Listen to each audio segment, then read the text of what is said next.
welcome to another movie review. Today we are reviewing Thor Love and Thunder! Had a blast and a half with this film. It's so much fun. I love that Taika Waititi is bringing all this creativity and this fun, kick-assery 80s punk rock vibes to Thor. I just love the way Thor's been interpreted. I just love the way they're going with Thor's direction and his story and just the way they're taking his character. Do I love it more than Ragnarok? I don't think so. I mean, there are things I love in this movie more so than things that happen in Ragnarok, but there are a lot of things that I love more in Ragnarok than I do in this film. I do think on its own it is a fun, fabulous adventure with space Vikings, screaming goats, just a lot of hilarious banters and funny jokes that made me chuckle. I do think this movie, like with Doctor Strange 2, suffers from the runtime. I don't want them to start making Marvel movies be shorter and shorter. I want Marvel movies to continue to be 2.5 hours because I think they benefit from it. There's quite a bit of scenes that I think should have been extended. For the most part, I think pacing is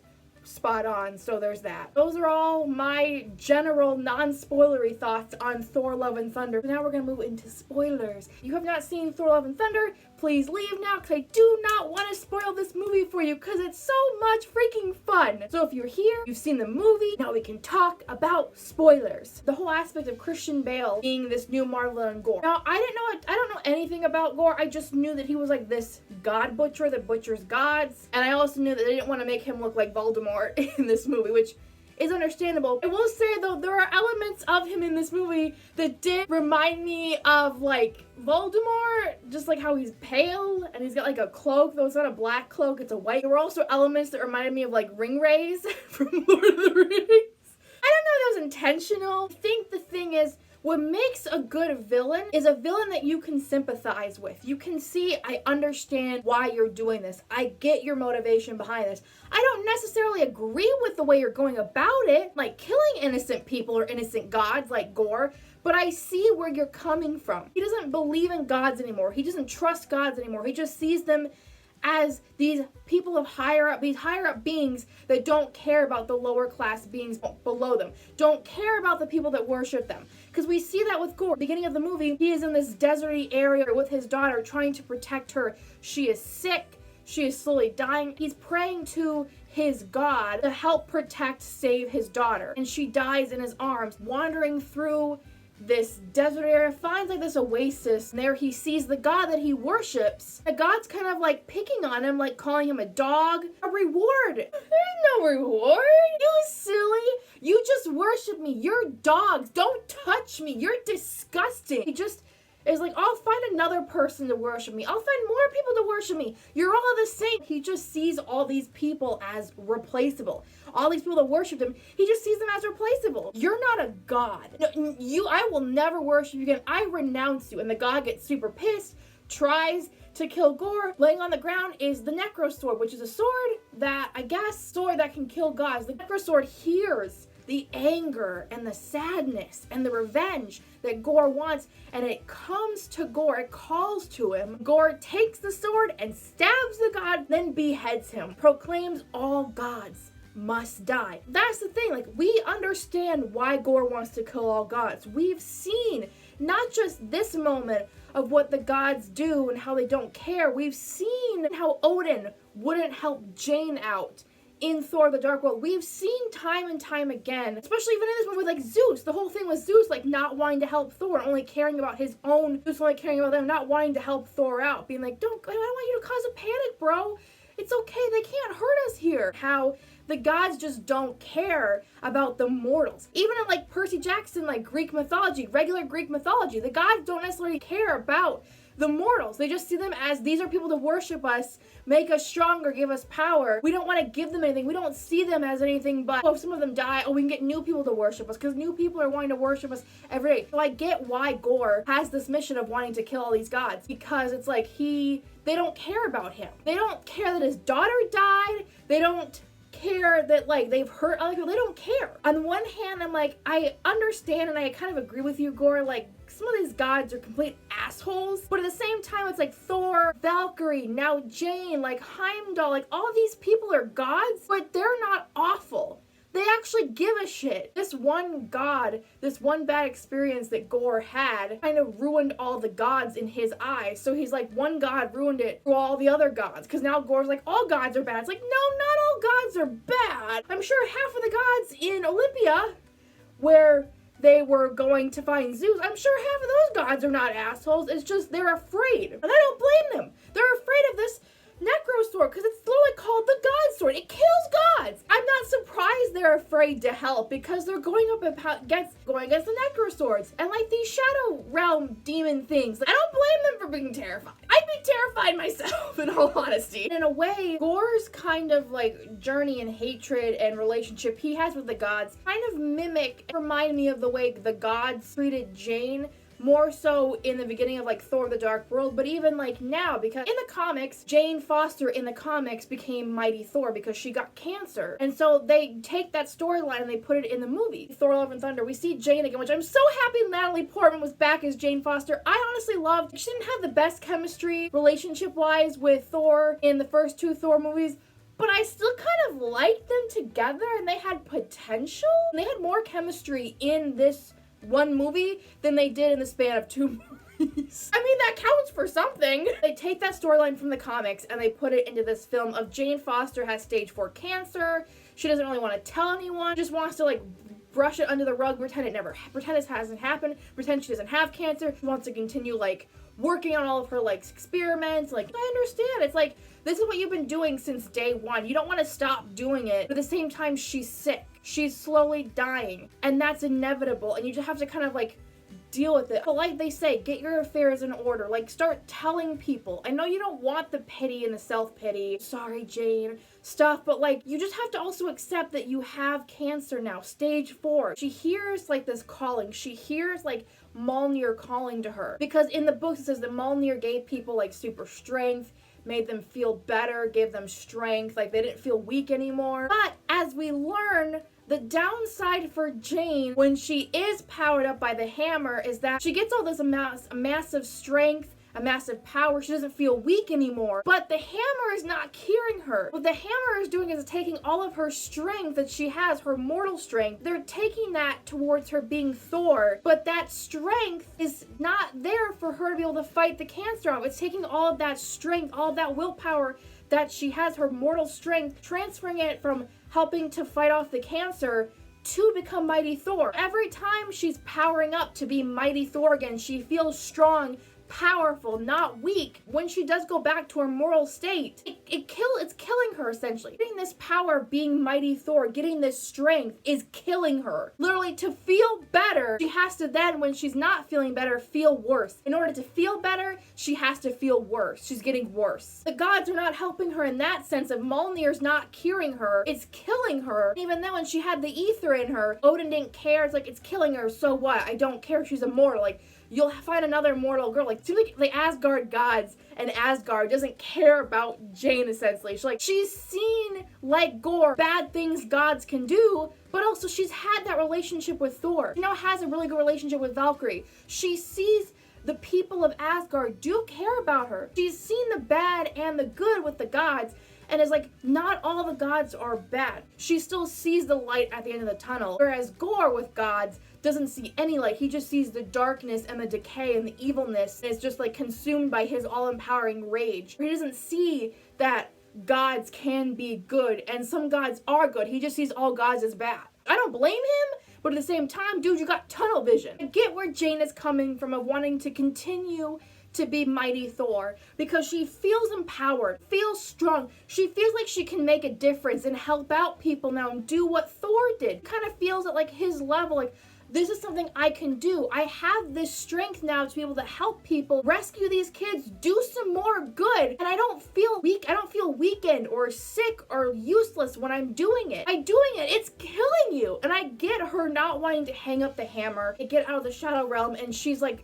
dying. She's even more dying than she was before. If she does it one more time, she will probably die. At the same time, I get why Thor is so adamant for her to stop. She's the one person in his life consistently that he can't forget about. He's like, they've broken up, been some time since they last seen each other, like 8 years since they've last seen each other, but he still cares about her. He says in that hospital room, I love you. If we have the chance for one more day, one more week, one more month, I want to take that chance because I love you. I don't want to lose you. I've lost so many people in my life, and he has. When Korg at the beginning says, let me tell you the story of Thor Odin's son. Goes on like this thing about Thor's life and how he's lost so many people. Thor's whole like journey he goes through in this movie is that he has closed his heart off for so long because he's lost so many people. His mother, his father, his brother multiple times, as Korg tells us. You know, there's Natasha, Tony, there's Steve. He's lost a lot of people in his life, and he's just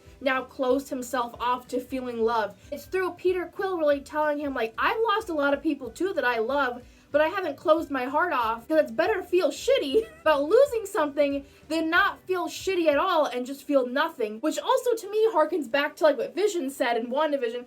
What is love if not grief persevering? Like, you lose people in your life and it sucks. It's heartbreaking, but isn't it better to feel that grief, that pain of loss, than to feel nothing at all? Thor's whole journey of this movie is really seeing Jane back, is really like, no, I do care about her. I want to feel shitty about her. I want to feel things. I want to feel this love that I had with you before, because I do love you. I never stopped loving you. He was afraid to love her too much, that if she left, then it would break him. The same thing with Jane. She was too afraid to get too close in case they broke up, and then it would be like intense heartbreak. You have to take those chances. You love fighting for something even if you're afraid. Thor realized that I want to keep my heart open. I want to love people. I want to be afraid, because that's part of being human. I don't want you to take up the hammer again. I mean, I know you probably will. It would feel guilty. It would feel awful if I didn't tell you how much I cared about you, how much I wish you would put the hammer down so that we can have more time together. At the end, they're trying to get Gorr to stop going into Eternia. She ends up coming back as Mighty Thor for one more time, and you can see, you know why she's doing it.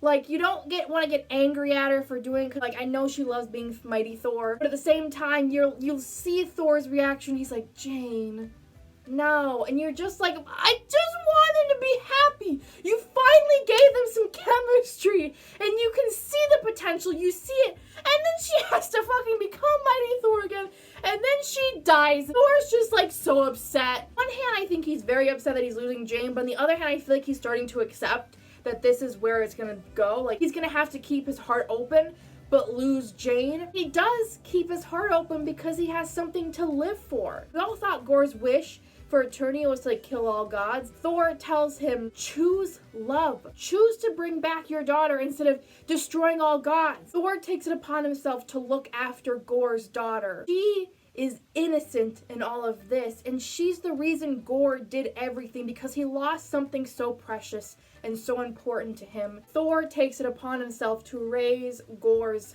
daughter. Oh man, that got my heart. That was so fucking cute. Love the journey that everyone goes on in this film. Like, even Thor, we've known Thor for 10 plus years. Thor's kind of now finding his calling, finding out who he is. Now I feel like he's found his place. And I'm happy for Thor. I'm very happy for him. I'm upset, sad that Jane Foster had to freaking die. But like, I get why they did it. It's just like, no, I like her. Why'd she have to go? Thor slowly starts to open his heart again, and Jane starts to like be vulnerable, like accept her reality, to realize, and Gorr accept that not all gods are bad. I appreciate all three of their emotional journeys they go on, and they are very emotional. I want to talk about a few little things that I really enjoyed about the film. When they go to like Olympia or Olympian or whatever, and they're like trying to get Zeus's lightning bolt, and Zeus throws his lightning bolt at Korg, and Korg starts to crumble. I was like, Zeus, you're testing me, man. I freaking hate you. You're awful in the Percy Jackson series.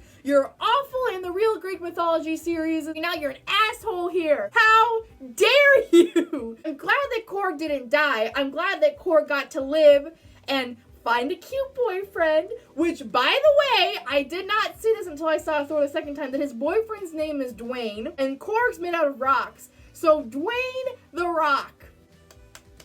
I love that. Then you have, when they're leaving Eternia, and Valkyrie goes to grab Zeus's lightning bolt, and she kisses one of the girls up there, and she's like, bye, see you later. We gotta get her, she needs a girlfriend. We gotta get her a girlfriend. Like, she deserves to find love after losing her girlfriend in battle. Then again, if she wants to be an independent woman who doesn't need no, like, partner, that's fine too. I think my favorite joke throughout the entire film is the running joke of Thor and his two hammers. Because he sees Mjolnir for the first time when they're fighting all those shadow demons in New Asgard. Mjolnir, my old hammer! But yet his other hammer, his current hammer, Stormbreaker, is like, what the fuck? Am I chopped liver, Thor? No, you're not, buddy, it's fine. I'm just talking to my old hammer. No, you're my new guy. There's a moment when they're in one of the New Asgard buildings. Thor seeing Jane with Mjolnir, and he's like, come, Mjolnir, come to daddy. And between him and Korg, coming into picture, into frame, is his hammer Stormbreaker. And he's like, oh yeah, I was calling for you, buddy. Yeah. I love how at one point Thor, like, shoots through the roof with, like, Stormbreaker. And he comes back barreling. And Stormbreaker's just like, no. I see you looking at your old hammer. Don't think I don't know what that's about. No, it's fine. There's nothing there. They're old news. You're my new hammer. I love you more. And I be watching you, Thor Odinson. I be watching you. I love that. Whole opening sequence with Thor and the Guardians. It was so cool. Like, Thor gets up on that rock and he's giving a speech. Have no fear. Thor is here. He takes off his cloak, throws it at the one guy. Welcome to the Jungle starts playing. Thor just goes batshit crazy. He's like throwing his axe at like these owl creature things. Just like does like a boomerang of it and electrocutes a bunch of them. At one point, two of those vehicle things are coming at Thor from the sides. He does the splits in midair, holding them both there, and they just start screaming at each other. Can't make up this shit if I try. And Thor just lets them go and they collide into each other. And then at the end, when Thor's giving his like speech, like, we all did it together, we're amazing, great teamwork, everybody. Everyone's just like,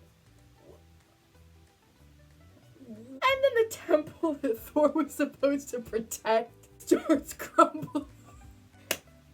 You had one job, Thor, not to destroy their temple. And guess what? You destroyed their temple. The fight in the Shadow Realm. Oh my god, that was so cool. Like, all the color fades. We're all in black and white. At one point, when Thor starts to fight Gore, and then you see Jane, like, shooting her lightning, and you see Valkyrie with, like the lightning bolt, it almost looks like something out of, like, the way the black and white is, like, where the shadows are. It almost like has like a stop motion quality to it at one point. It just looks really fucking cool. That whole sequence, I was like, oh, this is so cool. Very unique, like, Act 3 fight. Very unique fight in general, and I was like really here for it. The other thing I was here for is the screaming ghosts. That is so great. Like, when you first meet them, they're a gift for Thor, and there's like, every time they're going, every time. And when they're on the Guardian ship and they're making a mess and they flip the table and Rocket goes flying. Oh, the ghosts were great. Overall, I really had a fun time with this movie, and I'm very excited to see if we're gonna have another Thor, a fifth Thor movie with Taika Waititi directing, because honestly, I need that in my life. Really hope we're gonna get a Taika Waititi commentary for this movie, because his commentary for Thor Ragnarok is beautiful. It is immaculate. But yeah, those are all of my thoughts on Thor Love and Thunder. Let me know what you guys thought about Thor Love and Thunder down in the comment section, and I will see you guys with another video very soon. Bye guys!